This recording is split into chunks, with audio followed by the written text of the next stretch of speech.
예, 오늘 저희들 이 갈라디아서 5장 22절에서 24절 말씀을 가지고 성령의 열매, 사랑과 화평에 대해서 함께 나누도록 하겠습니다. 여러분, 저희들은 지금까지 성령의 열매의 다양한 덕목들을 함께 살펴왔습니다. 그리고 오늘은 사랑과 화평에 대해서 살펴보려고 하는데, 먼저 세상에서는 사랑이라고 하면 가장 먼저 남녀 간의 사랑 또는 가족들 간의 사랑을 떠올릴 수 있을 것입니다. 하지만 그것은 엄밀히 말해서 인간들 간의 사랑을 말하는 것이고, 성경에서 말하는 사랑은 오늘 저희들이 한번 중점적으로 다루어 보려고 하는 아가페적인 사랑을 이야기하는 것입니다. 아마도 여러분들께서는 저와 같이 이 아가페라는 단어를 한 번쯤은 들어보셨을 것입니다. 제가 어렸을 때도 이렇게 동네마다 다녀보면 아가페 유치원이라는 곳은 꼭 이렇게 한 군데씩은 있더라고요. 먼저 이 아가페 사랑이라는 것은 헬라어입니다. 그리스 단어예요. 근데 예전에 그리스 사람들은 철학을 학문 중에 최고로 여겼기 때문에 그 헬라의 사람들, 그리스의 사람들은 어느 민족들보다도 인간의 내면에 큰 관심을 가지고 있었습니다. 그래서 헬라의 사람들은 사랑을 표현하는 데 있어서 사랑을 하나의 단어로 표현하지 않고 4개의 단어로 표현을 하였습니다. 저도 이와 비슷한 예로 한 서적에서 아주 굉장히 흥미롭게 접했던 부분인데, 에스키모인들은 눈을 나타낼 때 그 눈, 저희가 이제 오늘 밖에 눈이 온다고 예보가 돼 있는데 그 눈을 뜻하는 단어가 15개나 존재한다고 합니다. 그리고 이스라엘의 경우에는 그 땅 전체가 거의 광야로 이루어져 있기 때문에 그들은 광야를 구분할 때 7가지의 단어로 나눠서 표현한다고 합니다. 그런데 제가 설교를 준비하면서 생각해 보니까 우리나라에도 이와 비슷한 경우가 존재합니다. 어떤 걸까요? 바로 김치입니다. 외국 사람들이 볼 때는 그냥 김치라고 하면 될 걸 우리는 배추김치, 총각김치, 열무김치, 갓김치, 백김치, 굴김치 등등등 그 사람들이 봤을 땐 그냥 다 김치 같은데 우리는 그것들을 하나하나 다 구분해서 사용하고 있다는 것이죠. 우리들의 생활과 그 문화권 속에서 관심이 높을 수밖에 없는 그런 요소들은 그것을 굉장히 세분화해서 우리들이 그 용어들을 사용하고 있다는 것입니다. 그래서 이처럼 헬라권에서는 인간의 내면에 관심이 아주 많았고, 그래서 철학이 더 발달했고, 그러다 보니 또 이 사랑을 4가지의 다른 단어로 구분해서 표현했다는 것입니다. 그래서 첫 번째로는 에로스라는 단어입니다. 이것은 남녀 간의 육체적인 사랑을 이야기하는 것이라서 성경에서는 단 한 번도 나오지 않는 단어입니다. 오직 육적인 관계만을 나타내는 단어이기 때문이죠. 그리고 그 다음에는 스톨게라는 단어가 있습니다. 이것은 가족 간의 사랑을 나타내는 단어인데 성경에는 아주 드물게 등장하는 단어입니다. 그 다음에는 두 번째로 많이 나오는 단어는 필레오라는 단어입니다. 이 단어는 가장 우리가 생각할 때 인간들이 내가 당신을 사랑합니다 라고 말했을 때 가장 일반적으로 말할 수 있는 어떤 인격적인 사랑을 표현하는 단어가 바로 필레오입니다. 그러니까 어떤 육체적인 관계나 어떤 그런 사랑만을 말하는 게 아니라 이런 정서적인 차원, 인간의 감정적인 것들을 포함해서 그 모든 것들을 포괄하는 가장 일반적인 용어가 바로 이 필레오라는 겁니다. 그리고 이 필레오라는 단어는 우정을 나타내기도 해요. 형제 간의 우정, 그 형제 간의 우정도 형제 간의 사랑으로 본다고 우리가 생각해 볼 수 있겠죠. 그래서 형제들의 도시라는 의미를 가진 미국에는 필라델피아라는 그런 도시가 있고, 이것이 헬라어로는 저희들이 보는 성경에 나오는 빌라델비아도 이와 동일한 의미를 가진 형제들의 도시, 어떤 그런 우정을 나타내는 의미를 가지고 있는 것입니다. 그래서 이것이 가장 저희들이 알고 있는 아주 그냥 기본적인 사랑이라는 단어예요. 근데 제가 얼마 전에 저쪽 부천 쪽을 지나오다가 봤는데 옆에 이렇게 필레오 치킨집이 있더라고요. 그러니까 보면서 굉장히 단어를 맞게 썼다는 생각을 했습니다. 내가 치킨을 진심으로 이렇게 정서적으로도 내가 치킨을 진심으로 사랑한다 이런 의미를 갖고 있어서 헬라 단어가 4개인데 그래도 아가페도 쓰지 않고 필레오로 쓴 걸 보면 교회를 다니시나? 이런 생각을 제가 보면서 해본 적이 있습니다. 그래서 실제로 헬라어로 기록된 신약 성경 안에는 이 4개의 단어가 다 등장하진 않고 3개가 나오는데 가장 압도적으로 많은 단어는 단연 아가페입니다. 근데 이 아가페라는 단어로 사랑을 표현하는 이유가 있는데 제가 그것을 굳이 오늘 이 헬라어를 가지고 설교하는 이유가 있는데 그것은 예수 그리스도의 우리들을 향한 그 놀라운 사랑을 이 아가페라는 단어가 가지고 있는 특징들이 굉장히 잘 설명해주고 있기 때문입니다. 제가 한번 이 4가지 요소들을 한번 말해보도록 하겠습니다. 첫째는 신만이 할 수 있는 사랑입니다. 인간이 할 수 없다는 거죠. 신만이 할 수 있는 사랑. 두 번째는 일방향적이고 무조건적인 사랑입니다. 세 번째로는 어떤 관계의 중심에 서서 하는 사랑입니다. 이것은 저희가 이따 더 자세히 살펴보도록 하겠습니다. 네 번째는 자신을 희생하는 사랑입니다. 그래서 성경에서 우리를 향한 주님의 사랑을 가장 잘 나타내 준다라고 알고 있는 그런 구절들 중에 한 가지는 저희들이 요한일서 4장 10절의 말씀을 꼽을 수 있을 텐데 한번 읽어보도록 하겠습니다. 요한일서 4장 10절 제가 읽도록 하겠습니다. 요한일서 4장 10절은 제가 읽겠습니다. 사랑은 여기 있으니 우리가 하나님을 사랑한 것이 아니요 오직 하나님이 우리를 사랑하사. 아멘. 자, 그래서 이 아가페 사랑의 특징들과 요한일서 4장 10절의 말씀이 어느 정도로 깊은 연관을 갖고 있는지 한번 나눠서 살펴보도록 하겠습니다. 첫 번째로는 신만이 할 수 있는 사랑이라고 말했죠. 그러면 여기서는 오직 하나님이 우리를 사랑하사라고 되어 있습니다. 하나님만이 하실 수 있는 그 사랑으로 우리를 사랑하셨다는 것이죠. 두 번째로는 일방향적인 무조건적인 사랑입니다. 그러니까 오직 하나님이 우리를 사랑했고 한쪽 방향으로 왔죠. 우리가 하나님을 사랑한 것이 아니요라고 말하고 있죠. 그러므로 하나님의 이 사랑이 일방향적인 무조건적인 사랑이라는 것을 드러내주고 있습니다. 그 다음에는 어떤 관계의 중심에서 하는 사랑이라고 했죠.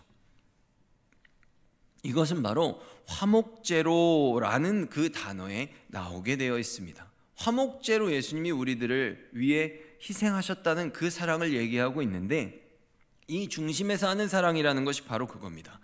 하나님과 우리들의 그 사이에 그 중간에서 이 죄의 문제를 해결하심으로써 그리고 네 번째 바로 자신을 희생하는 사랑이라 그랬죠. 자신을 이 죄를 갖고 죽어서 하나님과 우리 사이의 중간에서 그 사랑이 온전히 이루어지게 둘의 관계가 화목해지게 예수님이 만들어 주셨다는 것입니다. 그래서 저희들 지금부터 이것을 조금 더 자세히 살펴보도록 하겠습니다. 먼저 우리가 하나님을 사랑한 것이 아니다, 일방향적인 사랑이다 라고 말하는 것은 먼저 우리들이 하나님을 먼저 사랑할 수 없는 그런 상태에 있는 사람들이기 때문입니다. 그것은 우리들의 본성이 자기 중심적인 사고를 갖고 있는 죄의 본성을 가지고 태어났기 때문입니다. 성경을 통해서 하나님께서 말씀하시는 사랑은 상대방에게 단 한 가지도 바라는 것이 없는, 아무런 조건이 없는, 그러면서도 영원히 변치 않는 전적인 사랑을 말합니다. 게다가 심지어는 우리가 그 사랑을 받고 있는 와중에도 나 자신만을 생각하고 어떤 나의 이익의 문제에 부딪혔을 때는 하나님을 멀리하고 거부하려 드는 그 순간에까지도 우리들을 향한 그 사랑의 끈을 놓지 않으시는 그런 끊임없는 사랑을 말하는 것입니다. 우리들은 이런 사랑을 할 수 없다는 것이죠. 그래서 제가 저희들이 성령의 열매를 다루던 첫 번째 시간에 이 사랑은 성령의 열매의 그 9가지의 덕목들을 전체를 아우르는 특성을 가졌다라고 말한 것이 바로 이러한 측면들 때문입니다. 하나님 편에서 우리들에게 기쁨, 자비, 은혜 등등 그런 어떤 모든 덕목들을 일방향적으로 어떤 특정한 조건 없이 우리들에게 다 사랑으로 이 모든 것들을 제공해 주셨기 때문입니다. 여러분, 하나님께서 주시는 은혜는 전부 다 공짜입니다. 하나님은 그것을 우리들에게 주심에 있어서 내가 이것을 너한테 줄 테니까 너는 나에게 이것을 줘라고 조건을 걸지 않으십니다. 근데 저는 가끔씩 그런 간증들을 들을 때가 있어요. 하나님께서 내가 너무 기도하기를 원하셔서, 하나님이 다른 사람들 다 아닌데 나 하나를 콕 집어서 내가 너무 봉사하기를 원하셔서, 나를 너무 쓰고 싶으셔서 나에게 금전적인 불이익이나 갑자기 어느 날 오른쪽 다리를 부러뜨리시거나 이런 육체적인 고통을 주셨다고 말입니다. 여러분들은 이런 경우를 어떻게 생각하십니까? 하나님이 진짜 저 사람이 너무 필요해서 다리를 부러뜨리고, 저 사람이 하나님에게 와서 울며 무릎 꿇고 기도하게 하기 위해서 도둑을 보내서 그 집에 도둑이 들게 하는 그런 금전적인 손해를 입히실 거라고 생각하십니까? 여러분, 하나님은 놀부가 아닙니다. 사도행전 17장 24절에서 25절의 말씀을 한번 보도록 하겠습니다. 같이 읽겠습니다. 시작. 우주와 그 가운데 있는 만물을 지으신 하나님께서는 천지의 주제이시니 손으로 지은 전에 계시지 아니하시고 또 무엇이 부족한 것처럼 사람의 손으로 섬김을 받으시는 것이 아니니 이는 만민에게 생명과 호흡과 만물을 친히 주시는 이심이라. 아멘. 여러분, 어떠십니까? 하나님은 이와 같은 창조주요 전능자이십니다. 만민에게 생명과 호흡과 필요한 모든 것들을 주실 수 있는 그런 분이세요. 무엇인가 부족한 것이 있어서 사람의 손으로 섬겨드리지 않으면 무언가를 제대로 하실 수 없는, 꼭 내가 없으면 그것을 할 수 없는 그런 하나님이 아니라는 것입니다. 그러므로 이것을 바꾸어서 말해본다면 우리가 그렇게 필요하지 않으시다는 것이죠. 게다가 이런 경우에 대부분의 사람들이 어떤 얘기를 하냐면 요나랑 자기를 비교하는 그런 실수를 범하곤 합니다. 여러분, 요나는 당대 최고의 선지자였습니다. 그리고 하나님의 음성을 통해서 아주 정확하게 니느웨로 가라라는 사명을 받은 사람이었어요. 물고기 뱃속에서 3일 동안 죽은 자처럼 살다가 다시 육지로 나와서 하나님의 사명대로 니느웨로 가서 복음을 전하고 그들이 구원을 받을 수 있도록 도왔던, 그들이 심판을 면하게 해주었던, 죽은 지 3일 만에 다시 살아나사 생명의 부활의 복음을 전하신 예수 그리스도의 부활과 상응하는 그런 사건을 경험한 사람입니다. 그렇게 복음을 전한 사람이라는 거예요. 감히 우리들의 일상과 대비시키기에는 너무나도 구속사적으로 중대한 의미를 갖고 있는 사건입니다. 여러분, 사실 이런 죄인인 저희들을 하나님의 자녀로 불러주신 것 자체가 그 어떤 이유를 거기다 굳이 첨가하지 않아도 무한 감사한 일인 것입니다. 그러므로 이런 나를 불러주시고 이런 나 같은 죄인에게 주님의 교회를 섬길 수 있게 그런 기회를 허락해 주시고, 더 나아가서 주님을 증거하면서 예수 그리스도를 자랑하면서 살아갈 수 있게 해주신 주님께 감사하는 그 겸손의 자리를 절대로 떠나서는 안 될 것입니다. 사실 이런 저희들이 이런저런 이유들을 대면서 내가 하나님의 부르심을 피하다가 어떤 육적인 피해를 입었다라고 말하는 사람들의 대부분의 의도는 괜히 자기 자신이 하나님과 조금이라도 그 다른 사람보다는 특별한 관계를 가지고 있는 것처럼 얘기하기 위한 의도를 많이 가지고 있다는 것입니다.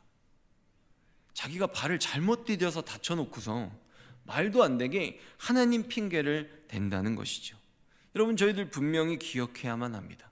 내가 정말 너무 아파서 그 아픔의 사건을 통해 하나님을 만나게 되는 계기가 될 수는 있어도 그렇다고 해서 나의 실수가 하나님의 의도가 될 수는 없다는 것입니다. 하나님은 우리가 돕지 않아도 무엇이든 하실 수 있는 분입니다. 그분은 완전하시고 그분은 창조주이시고 그분은 전지전능하십니다. 저는 개인적으로 그런 생각을 합니다. 저 같은 거 하나 없어서 복음이 제대로 못 전해지고 하나님의 역사를 정말 성취하지 못하시는 하나님이라면 그런 분이 정말 참된 신일 수 있을까라는 의문을 가져봅니다. 여러분, 하나님의 사랑에는 조건이 없습니다. 일방적이고 무조건적인 그 사랑이 악한 우리와 나와 하나님이 무슨 관계가 있는 것처럼 보이고 싶어서 그 하나님이 나를 사랑하셔야만 하는 이유, 나는 하나님에게 사랑을 받을 수밖에 없어 라는 이유들을 대는 것은 무조건적이고 일방적인 하나님의 그 사랑을 오히려 빗발하게 만드는 어리석은 일이라는 것을 저희들 꼭 기억해야 됩니다. 조건이 있어서 하는 그 사랑은 하나님의 그 크고 놀랍고 위대하신 사랑을 오히려 반감시키고 있다는 것을 우리들이 깊이 깨달아야만 할 것입니다. 내가 무언가를 안 해서 육적으로 괴롭히고 또 무언가를 잘해서 부자로 만들어주시는 하나님은 진정 우리가 믿는 하나님을 내가 이것을 주면 저것을 주고 내가 저것을 주면 이것을 주는 바로 우상을 숭배하는 우상의 자리에 하나님을 앉히는 것과도 같습니다. 여러분, 우상은 인격적인 관계를 원하지 않습니다. 우상은 내가 절을 1000번 하면 이게 이루어진대. 내가 2천만 원짜리 부적을 사면 이런 일이 안 이루어진대. 그게 무슨 인격적인 관계가 있습니까?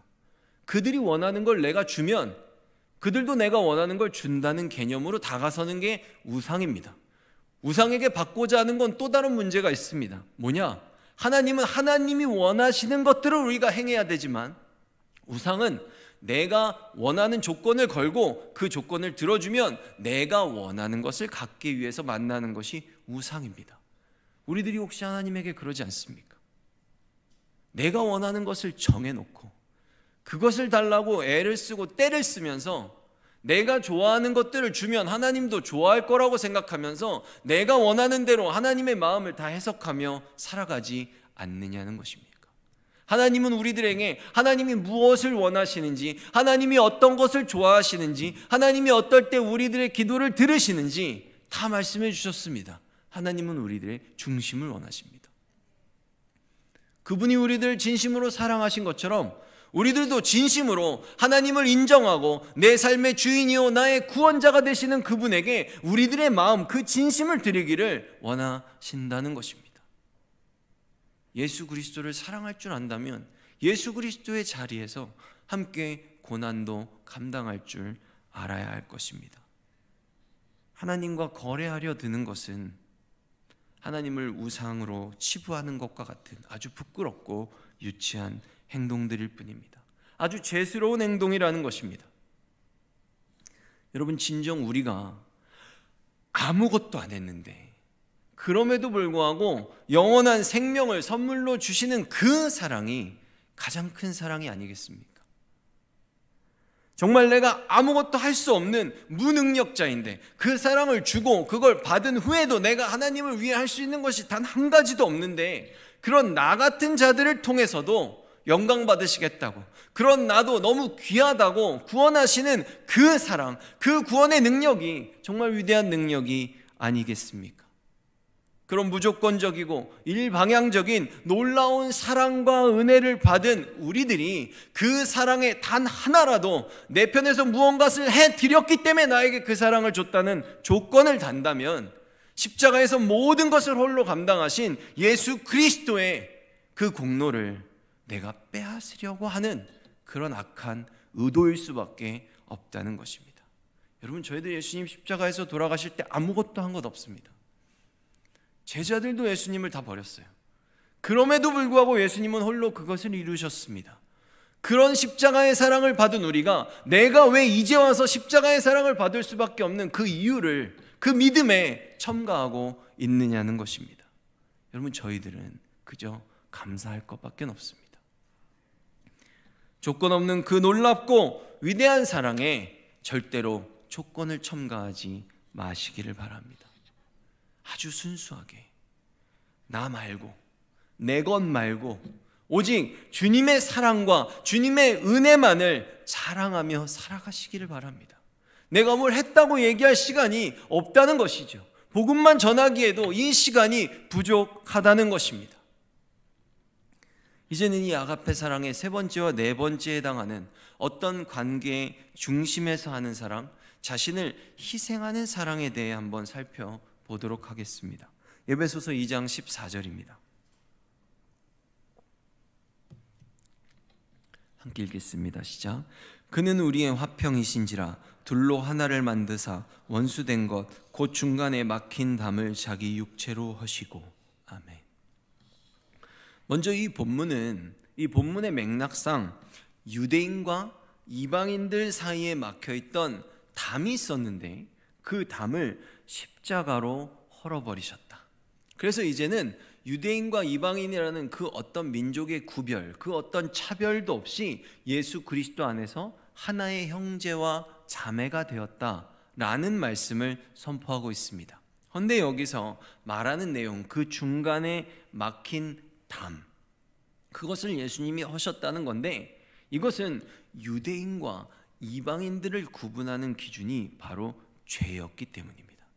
하나님 앞에서 하나님의 백성으로서 죄를 벗었느냐, 그 은혜를 입음으로써 이방인처럼 그 죄를 벗지 못했느냐의 차이로 구별되고 있었는데, 바로 이방인과 유대인을 나누는 어떤 특정한 기준을 예수님이 자신께서 이 죄를 벽을 모두 다 허물어 버리심으로써 이제는 예수님이 이 벽을 허무셨다는 것을 믿는 모든 사람들을 하나님의 백성으로 받아들이신다는 그 바로 중간에서의 희생을 말하고 있다는 것입니다.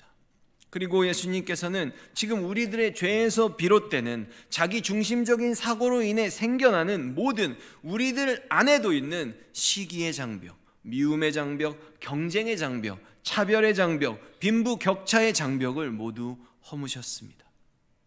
그 벽을 허무심으로써 하나님과 우리들 사이에 화평이 임했고, 그것들을 우리가 인정하지 않고 나 자신을 먼저 희생하고, 그것이 빈부의 격차가 난다면 내 것을 가지고 나의 이웃을 위해 희생하고 그들을 돕고, 사과가 2개 있다면 나에게도 하나 있고 그들에게도 하나 있게 하는 이 사랑을 실천함으로써 우리들 가운데도 평화가 임하게 된 것입니다.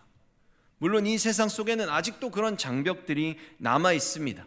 그것은 저희가 오래 참음의 시간에서 잠시 살펴보았듯이 예수님께서 이미 하나님의 나라의 그 완성을 이루셨고, 그것들이 우리들 가운데 이미 시작되었지만 아직 그 모든 것이 완성된 새하늘과 새 땅이 임하지는 않았기 때문입니다. 이미 이루어져서 저희들은 누리고 있지만 아직 완성되지 않았기에 모든 세상이 그것들을 다 공평하게 누리지는 않고 있다는 것입니다. 그러나 저희들이 꼭 생각해야 할 것은 이 세상에서는 아니라고 할지라도 기필코 이 단 한 장소, 바로 이 교회에서만큼은 주님의 사랑과 은혜를 덧입은 바로 이 교회 공동체 안에서만큼은 그리스도의 사랑으로 서로를 사랑하는 것이 기필코 적용되어야만 할 것입니다. 이 하나님의 공동체 안에서는 이런 미움과 시기와 질투, 경쟁과 분쟁, 세상의 힘과 돈의 논리에 기준하는 빈부의 격차에 따른 차별의 장벽들이 이곳에서는 존재해서는 안 된다는 것입니다. 고린도전서 13장 4절에서 7절 말씀을 보도록 하겠습니다. 함께 교독하도록 하겠습니다. 제가 먼저 읽겠습니다. 사랑은 오래 참고, 사랑은 온유하며 시기하지 아니하며, 사랑은 자랑하지 아니하며 교만하지 아니하며, 무례히 행치 아니하며 자기의 유익을 구하지 아니하며 성내지 아니하며 악한 것을 생각하지 아니하며 불의를 기뻐하지 아니하며 진리와 함께 기뻐하고 모든 것을 참으며 모든 것을 믿으며 모든 것을 바라며 모든 것을 견디느니라. 아멘. 여러분 어떠십니까? 이런 예수 그리스도의 사랑을 받은 우리들은 참으로 복된 자녀들임에 분명합니다. 내가 지금 무엇을 받기를 원하는지 모르고 우리들의 각자의 기도 제목은 너무나도 다양하겠지만 이 사랑을 이미 받은 저희들은 다 가진 자들입니다. 그런데 지금 보면 성령의 열매의 9가지의 덕목들이 이 고린도전서의 사랑을 설명한 내용에 오래 참음, 사랑, 온유하고 자랑하지 않고 교만하지 않고 시기하지 않고 내 유익을 굳지 않고 성내지 않고 악한 것을 생각지 않고 양선, 이 모든 것들이 지금 동일하게 이곳에서 등장하고 있다는 것을 저희들 확인할 수 있습니다. 왜냐하면 이 사랑이 바로 이 성령의 열매의 가장 두드러지고 대표적인 덕목이기 때문입니다. 요한일서 4장 1절에서 11절과 12절의 말씀을 보면 제가 읽겠습니다. 사랑하는 자들아, 하나님이 이같이 우리를 사랑하셨은즉 우리도 서로 사랑하는 것이 마땅하도다. 어느 때나 하나님을 본 사람이 없으되 만일 우리가 서로 사랑하면 하나님이 우리 안에 거하시고 그의 사랑이 우리 안에 온전히 이루느니라. 아멘. 여러분, 처음에 저는 우리들은 하나님이 말씀하시는 온전한 그 사랑으로 사랑할 수 없는 존재들이라고 말했습니다. 왜냐하면 우리들은 죄인들이기 때문이죠. 그러나 예수 그리스도를 믿음으로 죄 사함을 받고 우리들의 생각과 그 모든 인식들이 거듭나서 믿음의 눈으로 이 세상을 보기 시작할 때, 성령의 도우심 가운데 우리가 살아가게 될 때, 우리는 이제 하나님에게 배운 그 사랑, 예수 그리스도의 그 십자가의 그 희생의 사랑으로 이제 드디어 우리들의 이웃들도 사랑할 수 있게 되는 것입니다. 그래서 이제는 우리들이 사랑하는 것이 마땅하다고, 이제는 우리들의 차례가 되었다고 지금 사도 요한은 우리들에게 권면하고 있는 것입니다. 하나님의 형상을 따라 창조해 주신 그 형상대로 우리들은 하나님을 아직 본 적이 없는 사람들에게 하나님의 형상을 가진 사람들이 어떻게 사랑하는지, 하나님이 정말 어떤 사랑을 우리들에게 보여주셨는지 그 형상을 회복한 우리들이 그 사랑으로 그들에게 주님을 드러낼 수 있어야 한다는 것입니다. 하늘의 백성의 본분을 따라 살아가는 것, 우리가 이 세상에서 사랑을 전하면서 예수 그리스도의 희생을 우리들의 삶으로 실천하며 살아가는 것, 그것이 바로 그 사랑을, 바로 세상에서 그리스도의 향기로 살아가는 그 정답이 아니고 무엇이겠습니까? 이제 저희들은 예수 그리스도의 자리에 앉아서 주님이 우리들에게 보여주신 그 사랑의 본을 따라서 하나님을 다시 사랑하고, 또 더 나아가서 우리의 이웃들을 하나님과 중간에서 연결시켜주는, 예수님이 그 중간에 막힌 담을 오심으로써 죄로 막고 있던 하나님과 우리의 사이에 화목을 허락하신 것처럼 우리들도 그리스도의 자리에서 그들도 하나님과 화목할 수 있도록 중간에서 복음을 최선을 다해 전해야만 할 것입니다. 여러분, 희생의 사랑을 대변하는 것, 예수 그리스도의 자리에서 주님께서 명령하신 그 사명대로 그 지상 대명령을 따라 살아가는 것, 복음을 전하는 것, 그것이 바로 사명입니다. 심부름사의 목숨명, 목숨을 걸고 하는 하나님의 심부름입니다. 우리들이 주체가 돼서는 안 돼요. 우리들은 심부름을 할 뿐입니다. 우리들은 하늘나라의 외교관들입니다. 외교관들은 자신들의 국적이 다른 나라에 살아도 그 국적이 본국에 있습니다. 우리들은 하늘의 백성이에요. 이 땅에 살고 있지만 우리들은 하늘에 속한 사람들입니다. 외교관들에게는 치외 법권이란 게 있습니다. 그 땅에 법에 저촉되지 않는 영역이 있어요. 그것이 바로 우리들이 복음을 전하는 영역이 아니고 무엇이겠습니까? 우리들이 예수 그리스도의 이름으로 복음을 들고 나갈 때 이 세상은 그 어떤 권력과 그 어떤 힘과 권세로도 우리들의 복음을 결코 막을 수 없을 것입니다. 지금의 저희들, 비록 이 땅에 살고 있지만 예수 그리스도를 믿고 있다면 언제까지나 우리들의 호적은 하늘나라에 있는 것입니다. 여러분, 이 세상의 권세는 사단이 주장하고 있습니다. 사단이 만든 이 세상은 힘과 돈의 논리로 돌아가고 있습니다. 그 영향력에 저희들도 저촉되고 있습니다. 자유롭지 못합니다. 그러나 우리들은 자유합니다. 예수 그리스도 안에서, 성령의 도우심 안에서 그들의 그 힘과 돈의 논리에 영향을 받는다고 할지라도 담대하게 복음을 전할 수 있다면 이미 예수 그리스도의 십자가의 승리를 누리고 있다는 것을 절대로 잊지 마시기를 바랍니다. 여러분, 예수님은 이미 이기셨습니다. 저희들 세상을 절대로 두려워하지 않기를 원합니다. 외교관들은 사명을 다하면 본국으로 돌아가게 됩니다. 우리들도 우리들의 사명을 나의 삶의 자리에서 다한다면 언젠가인지 모르지만 주님이 하시는 그때에 우리들도 우리의 나라로, 하늘나라로 분명히 돌아가게 될 것입니다. 그러니 우리가 그 사명을 다하는 그 날까지, 우리들에게 허락된 그 시간까지 최선을 다해서 하늘나라의 외교관으로 살아가기를 진심으로 축원을 드립니다.